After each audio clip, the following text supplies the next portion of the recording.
जय सिया राम। अब शिव विवाह में हम आगे पढ़ेंगे। नगर निकट बरात सुन आई, पुर खरवर शोभा दिखाई। कर बनाव सज वाहन नाना, चले लेन सादर अगवाना। अहि हर्षे सुरसेन निहारी, हरहि देखियत भय सुखारी। शिव समाज जब देखन लागे, बिडर चले वाहन सब भागे। बारात को नगर के निकट आई सुनकर नगर में चहल पहल मच गई, जिससे उसकी शोभा बढ़ गई। अगवानी करने वाले लोग बनाव श्रृंगार करके तथा नाना प्रकार के सवारियों को सजाकर आदर सहित बारात को लेने चले। देवताओं के समाज को देखकर सब मन में प्रसन्न हुए। विष्णु भगवान को देखकर तो बहुत ही सुखी हुए, किंतु जब शिव जी के दल को देखने लगे तो उनके सब वाहन सवारियों के हाथी घोड़े रथ के बैल आदि डर कर भाग चले। धर धीरज तह रहे सयाने, बालक सब ले जीव पराने। गए भवन पूछई पितु माता, कयहि वचन भय कंपित गाता। कयहि कहा कही जाई न बाता, जम कर धार दिखि धो बरियाता। बरु बौराह बस है असवारा, ब्याल कपाल विभूषण छारा। कुछ बड़ी उम्र के समझदार लोग धीरज धरकर वहां डटे रहे। लड़के तो सब अपने प्राण छोड़कर भागे। घर पहुंचने पर जब माता पिता पूछते तब वे भय से कांपते हुए शरीर से ऐसा वचन कहते हैं, क्या कहें, कोई बात कही नहीं जाती है। बारात है, यमराज की सेना, दूल्हा पागल है, बैल पर सवार है, सांप और कपाल और राखी उसके गहने हैं। तन छार ब्याल कपाल भूषण, नगन जटिल भयंकरा संग भूत प्रेत पिशाच जोगिन, विकट मुख रजनी चरा। जो जियत रहे बारात देखत, पुण्य बढ़ते ही कर सही देखें। सो उमा विवाह घर घर जबात अस लरकन कई। दूल्हे के शरीर पर राख लगी है, सांप और कपाल के गहने हैं, वह नंगा जटाधारी और भयंकर है। उसके साथ भयानक मुख वाले भूत प्रेत पिशाच योगनियां और राक्षस हैं। जो बारात को देखकर जीता बचेगा, सचमुच उसके बड़े पुण्य हैं और वही पार्वती का विवाह देखेगा। लड़कों ने घर घर ये बात कही। समझ समय हेस समझ सब जननी, जनक मुस्काही बाल बुझाए। विविध विधि निडर हो वो डर नाई। महेश शिव जी का समाज समझकर सब लड़कों के माता पिता मुस्कुराते हैं। उन्होंने बहुत तरह से लड़कों को समझाया कि निडर हो जाओ, डर की कोई बात नहीं है। ले अगवान बारात ही आए, दिए सबई जनवास सुहाए। मैना सुवारती सवारी, सग सुमंगल गावई नारी।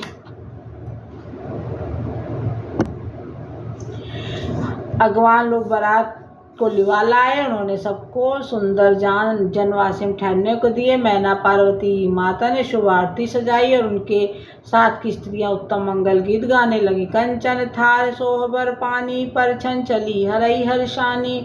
विकट वेश रुद्र जब देखा, अवलन उर्भय भयो विशेषा। सुंदर हाथों में सोने का थाल शोभित है। इस प्रकार मैना खुशी के साथ शिव जी का परछन करने चली। जब महादेव जी को भयानक वेश में देखा तो वो स्त्रियों के मन में बड़ा भारी भय उत्पन्न हो गया। भाग्य भवन बैठी अति त्रासा, गए महेश जहाँ जनवासा। मैना हृदय भयो दुख भारी, लीनी बोल गिरीश कुमारी। अधिक स्नेह गोद बैठारी, श्याम सरोज नयन भरवारी। जही विधि तुम्हि रूप अस दीना, तेहि जड़ बर बाउर कस कीना। और बहुत ही डर के मारे भाग कर वे घर में घुस गई और शिव जी जहाँ जनवासा था वहाँ चले गए। मैना के हृदय में बड़ा दुख हुआ। उन्होंने पार्वती जी को अपने पास बुला लिया और अत्यंत स्नेह से गोद में बैठाकर अपने नील कमल के समान नेत्रों से आंसू भरकर कहा, जिस विधाता ने तुमको ऐसा सुंदर रूप दिया, उस मूर्ख ने तुम्हारे दूल्हे को बावला कैसे बनाया। अस कीन बरु बौराह विधि जही तुम्हि सुंदरता दई। जो फल चयहि सुरत रूहि, सो बरवस बबूर ही ला गई। तुम सहित गिरते गिरो पावक जरो जल निधि महु परो घर जाऊँ अब जस हो जग जीवत विबाहु न हो करो। जिस विधाता ने तुमको सुंदरता दी उसने तुम्हारे लिए वर बाबला कैसे बनाया। जो फल कल्प वृक्ष में लगना चाहिए वह जबरदस्ती बबूल में लग रहा है। मैं तुम्हें लेकर पहाड़ से गिर पड़ूंगी, आग में जल जाऊंगी, समुद्र में कूद जाऊंगी, चाहे घर उजड़ जाए, संसार भर में अब कीर्ति फैल जाए, पर जीते जी मैं इस बावले वर से तुम्हारा विवाह नहीं करूंगी। भाई भी कल अबला सकल दुखित देख गिरनार, कर बिलाप रोदत बदत सुता स्नेह समार। हिमाचल की स्त्री मैना को दुखी देखकर सारी स्त्रियां व्याकुल हो गई। मैना अपनी कन्या को स्नेह को याद करके विलाप करती और रोती और कहती थी, नारद करे मैं काह बिगारा, भवन मोर जिन। जय सिया राम। शिव विवाह में हम आगे पढ़ेंगे। नारद कर मैं काह बिगारा, भवन मोर जिन बसत उजारा। असी उपदेश उमहि जिन दीना, बहुरे बरहि लाग तप कीना। मैंने नारद क्या बिगाड़ा था जिन्होंने मेरा बसता हुआ घर उजाड़ दिया, और उन्होंने पार्वती को ऐसा उपदेश दिया जिससे उसने बाबले वर के लिए तप किया। मैना कह रही है वो बहुत दुखी हो गई थी। असोचऊन के मोह न माया, उदासीन धन धाम न जाया। पर घर घालक लाज न भीरा, बांझिक जान प्रसव कै पीरा। सचमुच उनके न किसी का मोह है, न माया है, न उनके धन है, न घर है, न स्त्री ही है।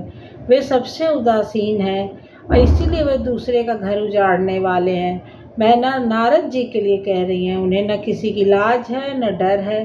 भला बांझ स्त्री प्रसव की पीड़ा को क्या पहचाने। जननी बिकल बिलोक भवानी, बोली जुत विवेक मृदवानी। अस विचार सोचहि मति माता, सो न टरई जो रचई विधाता। माता को देख के विकल देखकर पार्वती जी विवेकयुक्त कोमल वाणी से अपनी माँ से बोली, हे माँ, जो विधाता रच देते हैं वह टलता नहीं।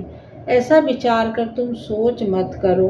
करम लिखा जो बाउर नाहू, तो कत दोष लगा यही काहू। तुम सन मिटहि की विधि के अंका, मातु व्यर्थ जन लेहु कलंका। जो मेरे भाग में बाबला ही पति लिखा है तो किसी को क्यों दोष लगाया जाए। हे माँ, क्या विधाता के अंश तुमसे मिट सकते हैं। वृथा कलंक टीका मत लो अपने ऊपर। जन लेहु मातु कलंक, करुणा पर हरहु अवसर नहीं। दुख सुख जो लिखा लिलार हमरे, जाव जह पाओ तहीं। सुनहु माँ वचन विनीत कोमल, सकल अबला सोचहि। बहुभात विधि लगाई दूषण, नयन बार विमोचन। हे माता, कलंक मत लो, रोना छोड़ो।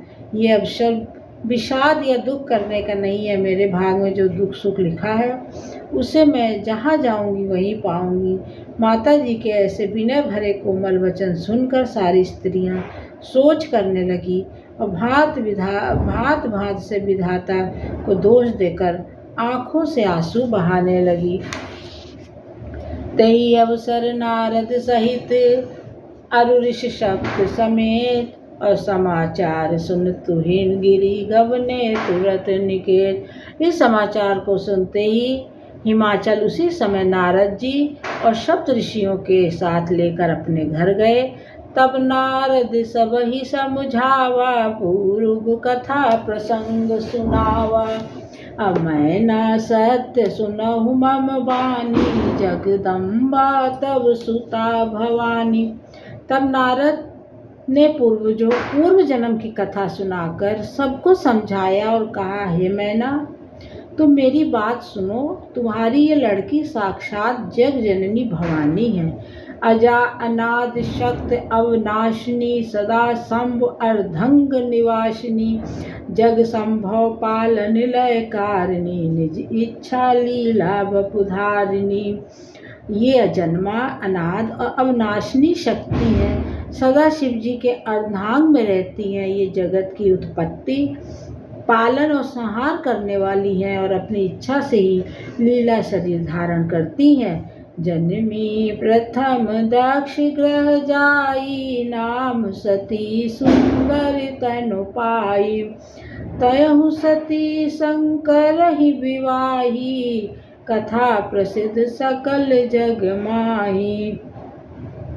एक बार आवत शिव शंका देखऊ रघुकुल कमल पतंगा भयहु मोह शिव कहा न कीना भ्रमवश बेसुसिया कर लीना। पहले ये दक्ष के घर जन्मी थी, तब इनका सती नाम था। बहुत सुंदर शरीर पाया था। वहाँ भी सती शंकर जी से ही ब्याही गई थी। ये कथा सारे जगत में प्रसिद्ध है। एक बार इन्होंने शिव जी के साथ आते हुए रास्ते में रघुकुल मुनि कमल के सूर्य श्री रामचंद्र जी को देखा। तब इन्हें मोह हो गया और इन्होंने शिव जी का कहना न मानकर भ्रमवश सीता जी का वेश धारण कर लिया। सिय वेश सती जो कीन तेहि अपराध शंकर पर हरि हर विरह जाई बहोर पितु के जग जुगानल जरी। अब जन्म तुम्हारे भवन निज पत लाग दारुण तप किया अस जान संशय तजहु गिरजा सर्वदा शंकर प्रिया। सती जी ने जो सीता का वेश धारण किया, उसी अपराध के कारण शंकर जी ने उनको त्याग दिया था। और फिर शिव जी के वियोग में ये अपने पिता के यज्ञ में जाकर वही योगाग्नि से भस्म हो गई। अब इन्होंने तुम्हारे घर जन्म लेकर अपने पति के लिए कठिन तप किया है, ऐसा जानकर सुन नारद के वचन तब सब कर मिटा विषाद छनमहु व्याप्यउ सकल पुर घर घर ये संवाद।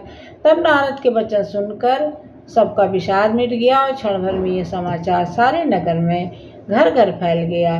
तब मैना हिमवंत आनंदे पुण्य पुण्य पार्वती पद बंदे नारी पुरुष शिशु जुआ सयाने नगर लोग सब अति हर्षाने लगे होन पूरे मंगल नाना सजे सबई हाटक घट नाना भांति अनेक भई जेवनारा सूप शास्त्र जस कछु व्यवहारा।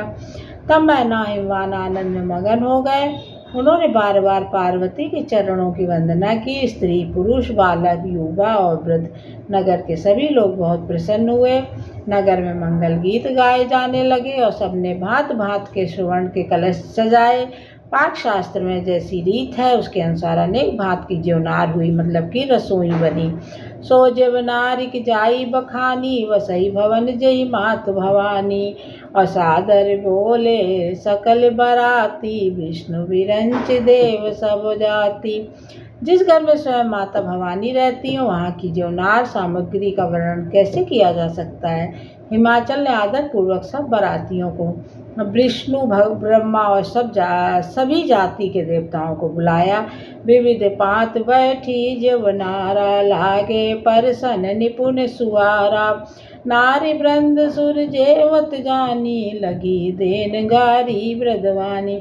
भोजन की बहुत सी पंक्तियाँ बैठी चतुर रसोइयाँ परोसने लगे। स्त्रियों की मंडलियाँ देवताओं को भोजन करते जानकर कोमल बाणी से गालियाँ देने लगी। गारी मधुर स्वर देहि सुंदर बिंग्य वचन सुनावही। भोजन करहि सुर अति विलंब विनोद सुने सचु पावही।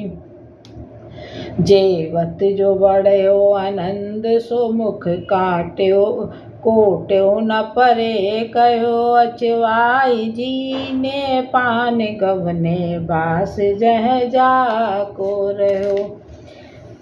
सब सुंदरी स्त्रियां मीठे स्वर में गालियां देने लगी और व्यंग भरे वचन सुनाने लगे। देवगण विनोद सुनकर बहुत सुख अनुभव करते हैं, इसलिए भोजन करने में बड़ी देर लगा रहे हैं।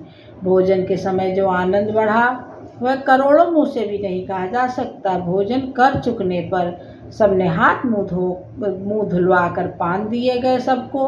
फिर सब लोग जो जहाँ ठहरे थे वहीं चले गए। बहुरे मुनि हिमवंत कहूँ लगन सुनाई आए। समय विलोक विवाह कर पठे देव बुलाए। फिर मुनियों ने लौटकर हिमवान को लग्न पत्रिका सुनाई और विवाह का समय देखकर देवताओं को बुला भेजा। बोल सकल सुर साधन लीने, सबई जथोचित आसन दीन। वेदी वेद विधान सवारी, सुभग सुमंगल गावही नारी। सिंहासन अत दिव्य सुहावा, जाई न बरन ब्रंच बनावा। बैठे शिव विप्रन सिरुनाई, हृदय सुमर निज प्रभु रघुराई। सब देवताओं को आदर सहित बुला लिया और सबको योग आसन दिया गया। वेद की रीति से वेदी सजाई गई और स्त्रियां सुंदर श्रेष्ठ मंगल गीत गाने लगी। वेदिका पर एक अत्यंत सुंदर दिव्य सिंहासन था, जिसकी सुंदरता का वर्णन नहीं किया जा सकता, क्योंकि वह स्वयं ब्रह्मा जी का बनाया हुआ था। अब ब्राह्मणों को सिर नवाकर और हृदय में अपने स्वामी श्री रघुनाथ जी का स्मरण करके शिव जी उस सिंहासन पर बैठ गए। बहुरी मुनि सनि उमा बुलाई, कर सिंगार सखी लय आई। देखत रूप सकल सुर मोहे, बरने छब अस जग कब कोह। जगदम्बिका जाने भव भामा, सुरन मनहि मन कीन प्रणाम। सुंदरता मर्याद भवानी, जाई न कोटहु बदन बखानी।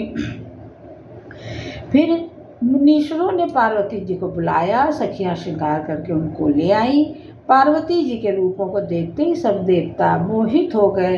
संसार में ऐसा कवि कौन है जो सुंदरता का वर्णन कर सके। पार्वती जी को जगदम्बा शिव जी की पत्नी समझकर देवताओं ने मन ही मन प्रणाम किया। भवानी जी की सुंदरता की सीमा है, करोड़ों मुखों से भी उसकी शोभा नहीं कही जा सकती। कोटहु बदन नहीं बने बरनत, जग जननी शोभा महासकुचहि। कहत सुत शेष सारद मंदमती, तुलसी कहा।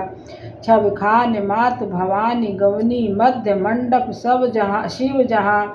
अब लोक सकहि न सकुच पद कमल मन मधुकर तहाँ।